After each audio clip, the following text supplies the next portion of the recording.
A linguagem cósmica. Capítulo 8. A memória.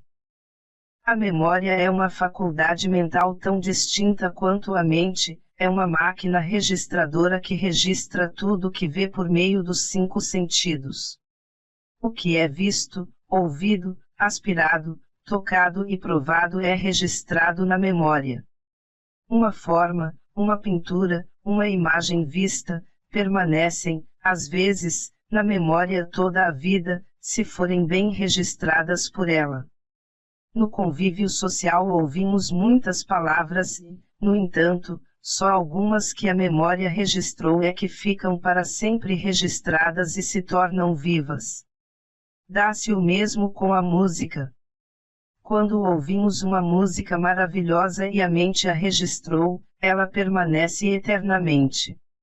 A memória é uma máquina tão viva que podemos reproduzir a qualquer tempo o que nela está registrado, porque esse registro nunca se apaga.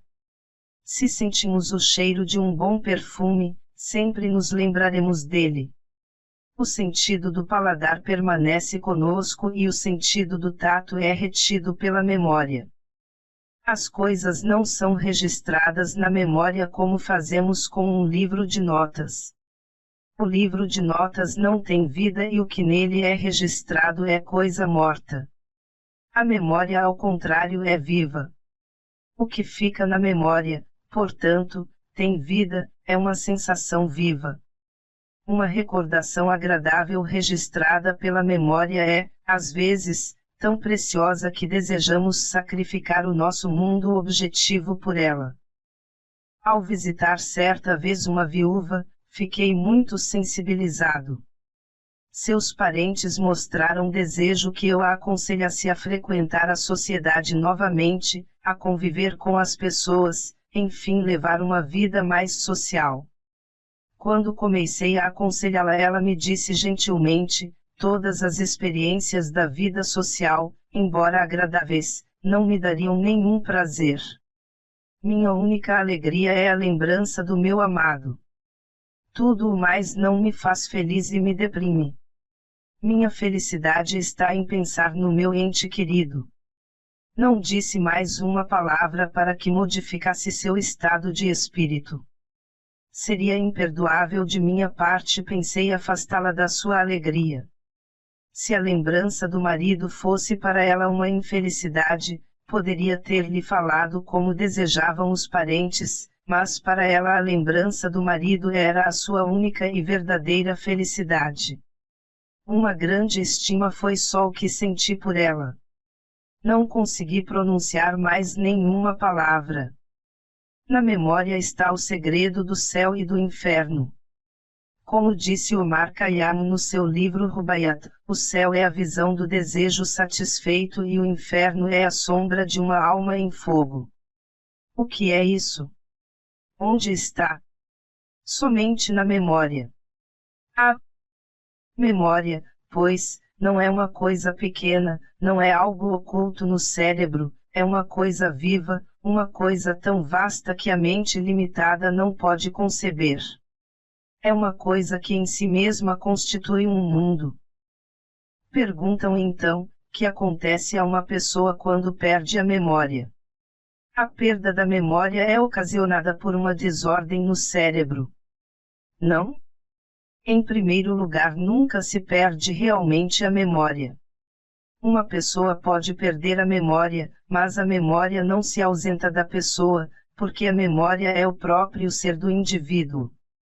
O que acontece é que a desordem do cérebro faz com que o cérebro não mais consiga distinguir o que a memória contém. Portanto, uma pessoa que perdeu a memória devido a uma desordem do cérebro, continua a ter memória. A memória ficará mais clara para tal pessoa depois da morte, porque a mente é totalmente diferente do corpo. Mente é uma coisa à parte, independente do corpo. A mente depende do corpo para viver as experiências exteriores vividas através dos sentidos, mas a mente independe do corpo para reter os tesouros que colecionou no mundo exterior. como estamos acostumados a experimentar tudo por meio do veículo corpo, até mesmo os nossos sentimentos, somos dependentes do corpo por algum tempo, mas isso não quer dizer que não podemos experimentar tudo que pertence à mente sem o auxílio do corpo.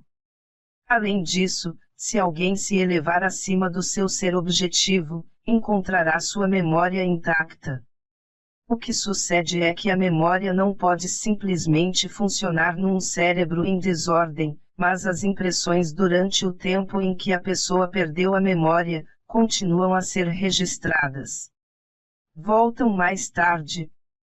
Quando alguém perde a memória deixa de fazer o registro das coisas que vê. Ter boa memória não é somente uma boa coisa, é uma bênção, é sinal de espiritualidade, porque é uma demonstração de que a luz da inteligência está clara, iluminando cada partícula do cérebro. Uma boa memória é o apanágio das grandes almas.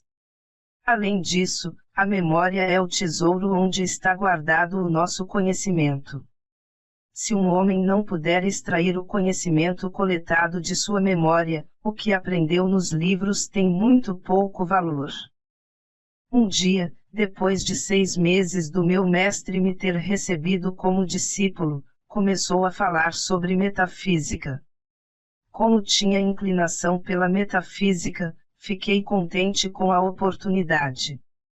Durante esses 6 meses nunca fiquei impaciente, nunca me mostrei ansioso de conhecer mais alguma coisa além do que me era permitido conhecer. Contentava-me plenamente em ficar aos pés do mestre. Isso bastava-me. Entretanto, foi um grande estímulo para minha mente ouvi-lo falar de metafísica.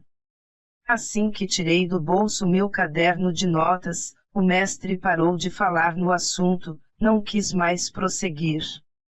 Naquele dia aprendi uma lição, o mestre me fez ver que o caderno de notas não devia ser o depósito dos meus conhecimentos, havia um caderno de notas vivo que era a minha memória, o verdadeiro caderno de notas que seria meu toda a vida e que eu levaria comigo quando a vida na Terra se extinguisse.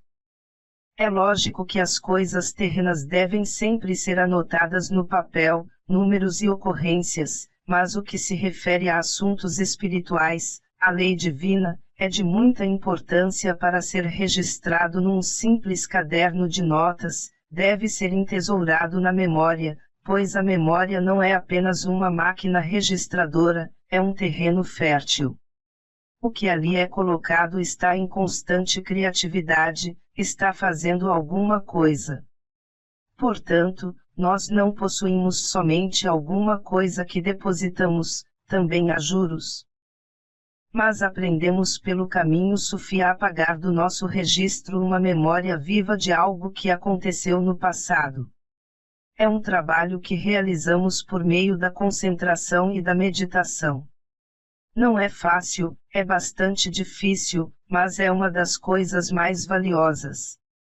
É por isto que nós, os sufis, mantemos nossos ensinamentos livres das especulações, crenças, doutrinas e dogmas, pois acreditamos no trabalho feito dentro de nós mesmos. Que aconteceria se uma determinada coisa Iris fosse dita hoje, passassem a acreditar nela, e no dia seguinte duvidassem e não mais acreditassem?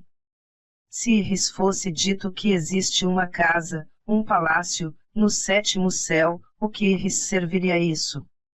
Serviria apenas como objeto de curiosidade e não os levaria a parte alguma.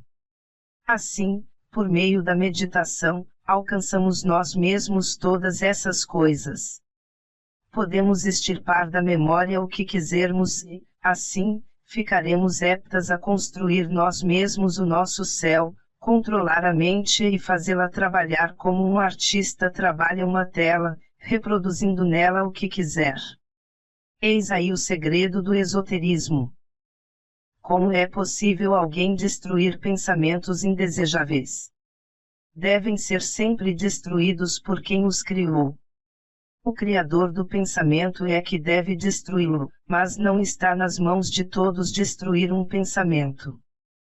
Contudo, a mente que conseguiu o completo domínio, que pode criar o que bem lhe aprouver, pode também destruir o que criou. Quando estivermos aptas a reproduzir na tela do nosso coração tudo o que desejarmos e apagar tudo o que quisermos, teremos chegado à mestria, o domínio completo, que nossa alma tanto almeja. Preencheremos o objetivo que nos trouxe à Terra e seremos donos do nosso destino. É difícil, mas é esse o objetivo que devemos ter sempre em mira, que devemos tentar atingir. Às vezes, devido à excessiva pressão exercida sobre a memória, ela se enfraquece. Quando fazemos esforço para lembrar, criamos uma tensão sobre uma coisa que é natural, a memória. A natureza da memória é lembrar, mas ao fazermos pressão sobre ela e lhe ordenarmos, tem que recordar, ela esquece. O simples fato de termos feito pressão sobre a memória, bastou para que se esquecesse. Não devemos tentar impressionar mais profundamente a mente do que ela já é impressionada normalmente. Não é necessário usar o cérebro quando quisermos recordar porque, ao usar o cérebro, apenas exercemos sobre ele uma pressão. A memória é uma faculdade à disposição do homem e está sob seu comando. Se o homem quiser saber alguma coisa que esteja armazenada na memória, saberá instantaneamente sem pressionar o cérebro. A memória é uma máquina automática e sua função é transmitir instantaneamente ao homem tudo o que ele quiser saber. Se a memória não funcionar deste modo, algo está errado. Certamente a associação de ideias é um auxílio. É como acontece com uma pessoa que, tendo afastado da mente o pensamento de um cavalo, se lembrasse dele passando por uma cocheira. A força de vontade não deve ser usada para recordar, basta a atenção. É errado o que muitas pessoas dizem atualmente sobre a maneira de recordar, para recordar as coisas basta querer. O querer enfraquece as pessoas e além disso, é absolutamente necessário haver equilíbrio perfeito entre a atividade e o repouso. A memória jamais se perde, o que acontece é que quando a mente está abatida a memória se torna confusa, porque a tranquilidade da mente é que nos faz distinguir tudo que está na memória. Quando a mente está sobrecarregada, quando alguém não está tranquilo, naturalmente está incapacitado de ler tudo que a memória registrou. Não é verdade que a memória deixe escapar o que nela foi registrado, apenas acontece que o homem perde o ritmo de sua vida pela superexcitação, nervosismo, fraqueza nervosa, ansiedade, preocupações, temores e confusões. É isso que causa uma espécie de perturbação na mente. Nesse estado de perturbação ninguém pode ver distintamente o que a memória registrou. Por exemplo, quem não consegue decorar, a primeira coisa que deve fazer é tranquilizar a mente para que ela tenha condições de decorar. É uma maneira mental, mas há uma maneira de melhorar a memória no campo físico: comer menos, dormir normalmente, não trabalhar e não se preocupar demasiadamente, afastando da mente toda a ansiedade e temor. Não é preciso trabalhar a memória para torná-la clara. Para torná-la perfeitamente clara, basta o homem fazer de si um indivíduo tranquilo, rítmico e pacífico.